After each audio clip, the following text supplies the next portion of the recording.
कार्यक्रम के लिए आप सबको बहुत बहुत बधाई देना चाहता हूं। ये हाथरस और बगल में अलीगढ़, मैं समझता हूं अलीगढ़ की हवा यहां भी पहुंच गई होगी। और जो लोग जानकार हैं, राजनीति को समझते हैं और राजनीति की हवा को और रुख को पहचानते हैं, वो जानते होंगे कि इस बार पश्चिम की हवा ने भारतीय जनता पार्टी को पूरी तरीके से सफाया करने का काम किया है। और इस बार हाथरस लोकसभा भी इतिहास बनाना चाहती है और इतिहास बना करके रहेगी। मैं जानता हूं बहुत से और दल के बड़े बड़े नेता आए होंगे,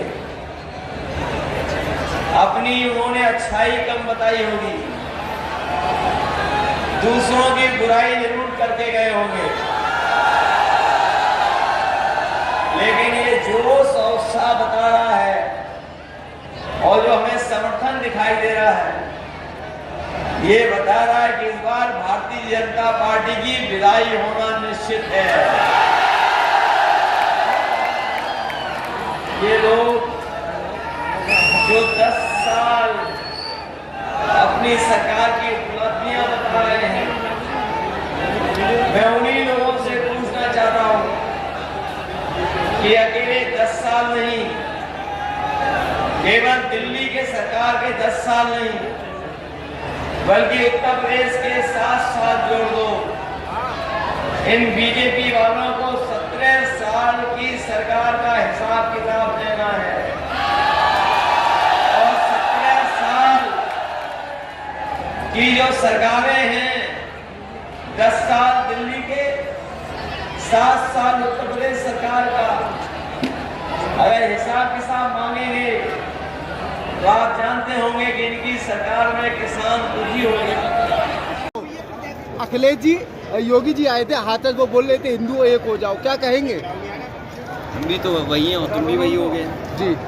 हम और आप में क्या फर्क है? नहीं, उन्होंने एक बात और कही अखिलेश जी कि अगर सरकार आ जाएगी बात कही तो हो न कही हो, वो कसी पे प्रतिबंध। रुक जाइए, बात कही हो न कही हो, लेकिन हाथरस को सबसे ज़्यादा बदनामी अगर किसी ने दी तो भाजपा ने दी। इतनी बदनामी हाथरस की कभी नहीं हुई होगी देश में और दुनिया में जो बदनामी भारतीय जनता पार्टी ने दी। हाथरस कांड की ये हाँ, वही कांड, बदनामी और जिस तरह से अपमान हुआ यहाँ पर, उसके खिलाफ ही हम मतदान करेंगे लोग। और सबसे बड़ा सवाल ये है कि किसानों की आय दोगुनी के बारे में क्यों नहीं सरकार कुछ बोल रही है? जिन नौजवानों को नौकरी देने की बात की थी, आज वो नौजवान बेरोजगार हैं। भारतीय जनता पार्टी ने 1/3 जीवन उनका बर्बाद कर दिया नौजवानों। और जितनी भी परीक्षाएं थीं, सबके पेपर लीक हो गए। 60 लाख बच्चों का भविष्य अंधकार में डाल दिया। 60 लाख बच्चों के अगर माँ बाप को हम जोड़ दें, 3 सदस्य एक परिवार के मान लें तो 1,80,00,000 होते हैं। 3 गुणा 60 लाख 1,80,00,000 और 1,80,00,000 का अगर हम 80 लोकसभाओं से भाग दे दें तो 2,25,000 वोट भारतीय जनता पार्टी का हर लोकसभा में कम हुआ है। इसीलिए उनकी भाषा बदल गई।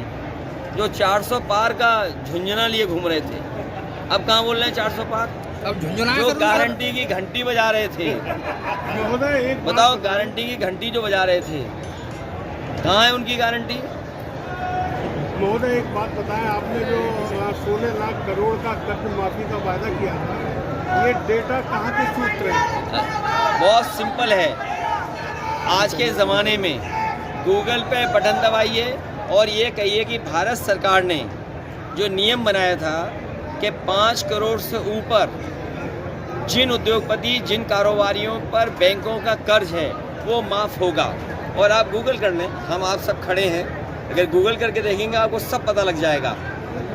नेताजी, जैसे कि 16 लाख करोड़, अगर ये 16 लाख करोड़ उद्योगपतियों का 10 साल में माफ़ कर सकते हैं तो किसानों का कर्ज माफ़ करने में क्या दिक्कत है इन्हें? और याद रखना, जो विकसित यात्रा की है ये प्रधानों के पैसे से विकसित यात्रा हुई है।